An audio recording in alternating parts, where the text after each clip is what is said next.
Hello lovelies, hello everyone, welcome back to my channel. So in today's video will be on this three-tiered gown that you guys saw. And if this is your first time of stopping by, hi, nice meeting you for the first time. Please consider subscribing to my channel. And to my old subscribers, thank you so much for all your support so far. Don't forget to give me a thumbs up if you find value in this video. So let's jump into it.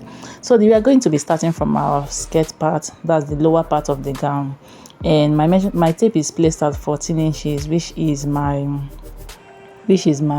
half length measurement. I'll go ahead and mark full length of the gown and then 1 inch stitching allowance to it. So I'll go ahead and connect this line to be more visible. And once I am done with that, so we are marking just the front skirt first, or the front base of the skirt. So I marked my waist measurement divided by 4, and then I added stitching allowance to be able to stitch this or attach it to the back. And then you see the way I am slanting this is the same way you're going to be slanting this. There is more than one method of making this style, but I think this is more economical if you're trying to manage your fabric. But if you want it to be more fuller, you can use another method if you have any other method. So I'll go ahead and cut this before we transfer it to cut for the back. So for the back, I had to flip my pattern to the other side so that I'll manage my fabric more better, and I added 1 inch stitching allowance for the zipper. So I'll go ahead and cut this out. So this is what we have after cutting it out. At this pointing edge, please go up by 1 inch or 1.5 inches and then slant it to meet your center. I hope you understand this. I forgot to show this on camera, but I did it anyway. So I'll go ahead and place it on the 2 seam sides, and then I'll stitch it by 1/2 inch on both sides. So onto our bodice, I'm going to go ahead and cut the front and the back bodice together, and you can see I've folded my fabric into 2. We are cutting the back and the front together. So the one on top is for the front, and then the one under is for the back. You can see I added stitching allowance. I added 1 inch zipper allowance to it, and I'm just trying to measure that I have my measurement plus my allowance to it. That's the bigger part of my measurement. If it's your bust, that is the bigger part, or your waist, whichever. Just make sure that what you have there is up to that measurement divided by 4 plus your stitching allowance. So I'll just mark a straight line so that I will straighten up the fabric, and then from there I'll go ahead and mark my half length at 14 inches. Remember, the base part of the skirt started at 14 inches that I mentioned earlier. So I'll add 1 inch stitching allowance for joining, and then my bust point is at 7 inches. So I'll go ahead and connect this line to be more visible, and then I'll continue with my measurement. Remember, the measurement is going to start from the center front. So from there I'll mark my shoulder measurement divided by 2, and then I added 1/2 inch stitching allowance to it. I'll go ahead and connect this point to my bust point, and then for my shoulder slope I am marking at 0.75 inches.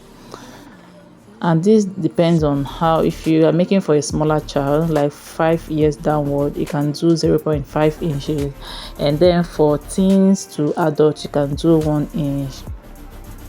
So I connected the line to my starting point, and then for my neckline, for the width of my neckline, I am marking at 3 inches, and then for the depth of the neckline, I am marking at 3.5 inches. And this also depends on how big or small the child is, or it depends on your preference, how wide or narrow you want your neckline to be. And then for the back neckline, I am going down by 1.5 inches, and I will connect it to the front neckline. Then we're going to continue with the measurement. For the bust measurement, I'm going to be dividing by 4, and then I'll add in my 1.5 inches stitching allowance, and we are going to go ahead and curve in our armhole. So from the front armhole, you are going to see how I'm going to be curving in this. So you are be expecting the basic bodice pattern, a well detailed video of basic bodice pattern for children, so that this armhole that I keep explaining or saying, you understand it very well. And then I cover in my back armhole. And then for my waistline, we are going to be doing our waistline divided by 4 as well. And then I'll add 1.5 inches stitching allowance to it.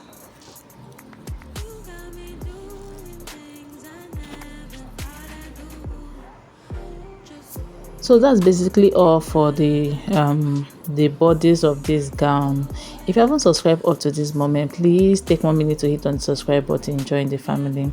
So I'll cut out my back neckline, everything that has to do with the back first, and then I'll separate it before cutting the front one. And then for the back one, at the center back, I'll go up by 1/2 inch, and then I'll slant it to meet the seam side, or let's say almost to the seam side, and then I'll cut it off.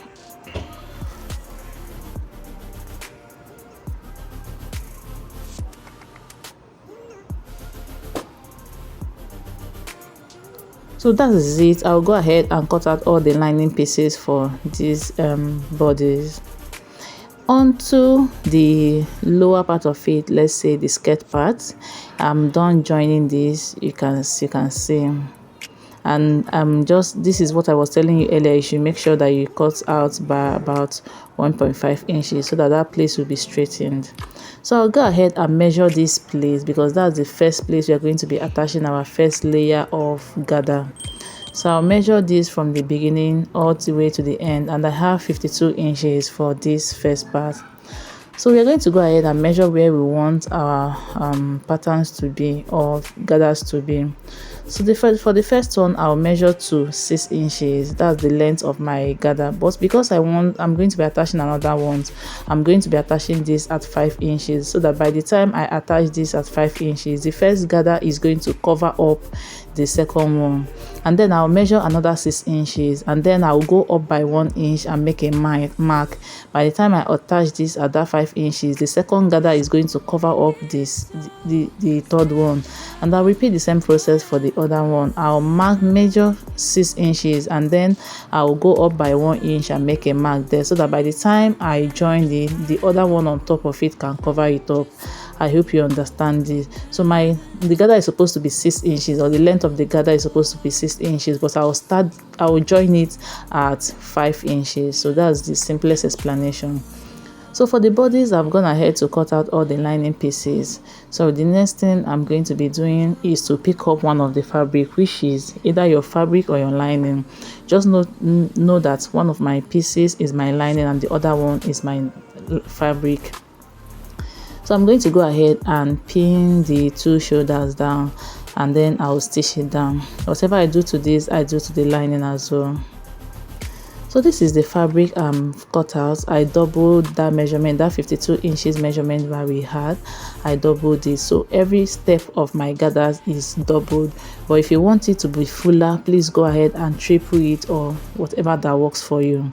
So I'll go ahead, is either you run this stitch there and gather it up to your measurement, or you can just place it this way, and then as you are stitching, you are going to make small place to it all the way you stitch it. You can see that I marked all the line, all the measurement I marked earlier. I marked it all around the skirt so that it's easier for me to attach.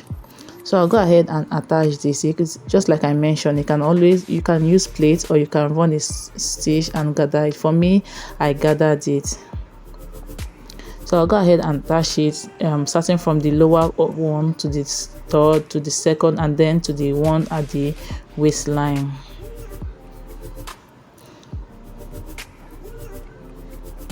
Onto our bodies, as you can see, I am done stitching these 2 shoulders. So the next thing I'm going to be doing is to do front facing front. Once I am done with this, I'll go ahead and pin down on my 2 shoulder seam line, and I'll do the same thing for the other side, and then I'll go ahead and stitch it from one end of the neckline to the other, starting from the back neckline to the other. And I also stitch my armhole as well. And make sure that before you stitch, that you arrange all your pieces well. So this is after attaching the first layer of the of the skirt part. Don't mind me, I just feel like I should have turned. If you want to turn it to make a skirt that has a gather at the lower part, you can use the same pattern. So I'm done with the first layer. I'll go ahead and do the other ones. And then for the bodies, I'm also done with attaching the neck or stitching the neckline and the armhole, and I'm just making notches around them. Once I am done, I'll go ahead and pull this out to the right side.